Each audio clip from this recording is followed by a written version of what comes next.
कुछ ही दिनों में दुर्गा पूजा आने वाली है और दुर्गा पूजा के लिए तो बंगाल को पूरी दुनिया में जाना जाता है। लेकिन क्या शक्ति का स्वरूप माने जाने वाली औरतें बंगाल में सेफ हैं? और बंगाल ही नहीं, क्या औरतें इंडिया में सेफ हैं? पिछले 15 दिनों से कोलकाता हॉरर केस की टाइमलाइन, कौन दोषी है कौन आरोपी है, ये तो आपने समझ ही लिया होगा। जिन्होंने नहीं समझा उनके लिए मैं केस को जल्दी से एक्सप्लेन कर देता हूँ, लेकिन जिनको केस के बारे में पूरी जानकारी है तो चाहें तो 2 मिनट के लिए वीडियो को आगे स्किप कर सकते हैं। तो 9 अगस्त को कोलकाता के आरजी कर मेडिकल कॉलेज के सेमिनार हॉल में देर रात 3 बजे एक 31 साल की पोस्ट ग्रेजुएट ट्रेनी के साथ रेप किया गया और दरिंदगी की हदें पार कर उसकी हत्या कर दी गई। सुबह जब डेड बॉडी बरामद हुई तो उनके पेरेंट्स को यह बताया गया कि उनकी बेटी ने सुसाइड किया है, लेकिन जब ऑटोप्सी रिपोर्ट आई तो सच सबके सामने आ गया। रिपोर्ट में साफ साफ लिखा है कि महिला के साथ जोर जबरदस्ती की गई थी, जिससे प्राइवेट पार्ट समेत शरीर के 14 अंगों पर गंभीर चोट लगी हुई थी।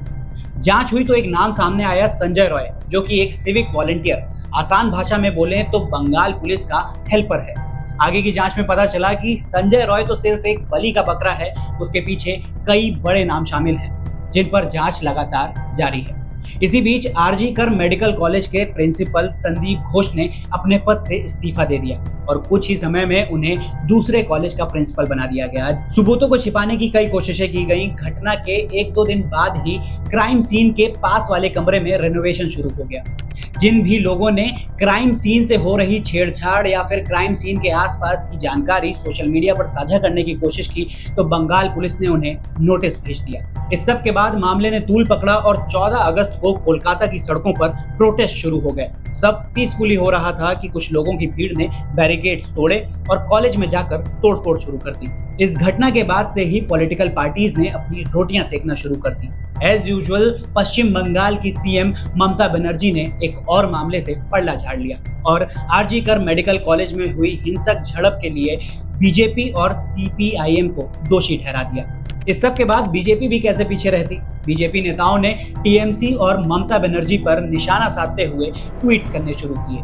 वैसे ममता दीदी घेरी भी क्यों ना जाएं, क्योंकि एक स्टेट की सीएम होने और सारी पुलिस फोर्स आपके अंडर होने के बावजूद आप न्याय मांगने के लिए सड़कों पर प्रोटेस्ट में उतर रही हैं। ये नाटक नहीं तो और क्या है। धीरे धीरे ये प्रोटेस्ट नेशन वाइड फैल गया।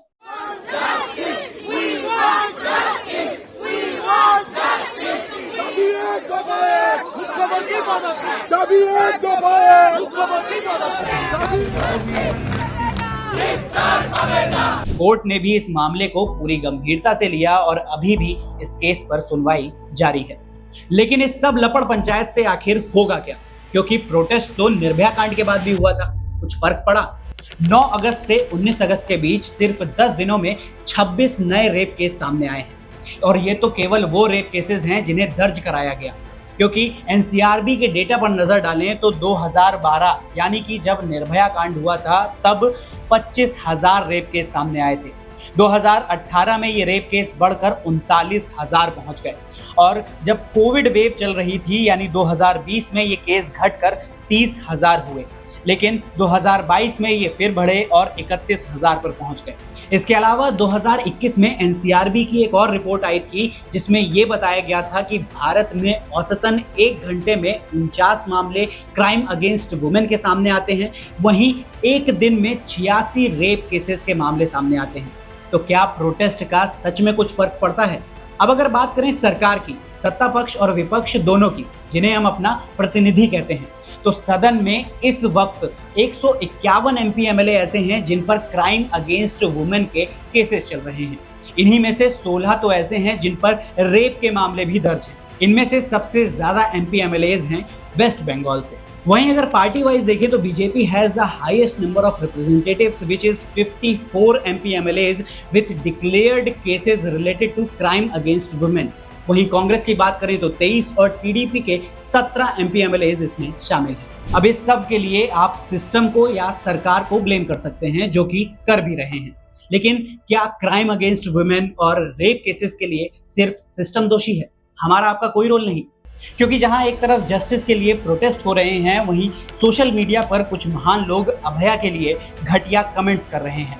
पॉर्न साइट्स पर सबसे ज्यादा सर्च किया जाने वाला नाम है उस 31 साल की डॉक्टर पीजी ट्रेनी का। ये वही लोग हैं जो हमारे आपके आसपास रहते हैं, जिनकी हरकतों को हम टोकते नहीं हैं, सिर्फ इग्नोर कर देते हैं। हमारे बच्चों को हम सेक्स एजुकेशन नहीं देते, गुड टच बैड टच के बारे में नहीं समझाते, और जब वो इनकी बात करते हैं तो गंदी बात बोलकर उन्हें चुप करा देते हैं।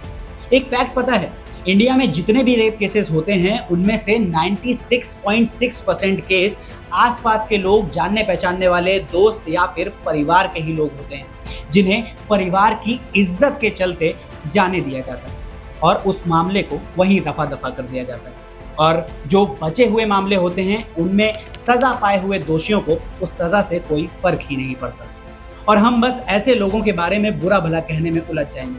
And this is the reason why rape is so common in India, क्योंकि सबको पता है कि रेप करने के बाद या तो वो परिवार की इज्जत के नाम पे बच जाएंगे या पैसा और पावर उन्हें बचा ही लेंगे, और हम बस गवर्नमेंट और सिस्टम को ब्लेम करते रहेंगे।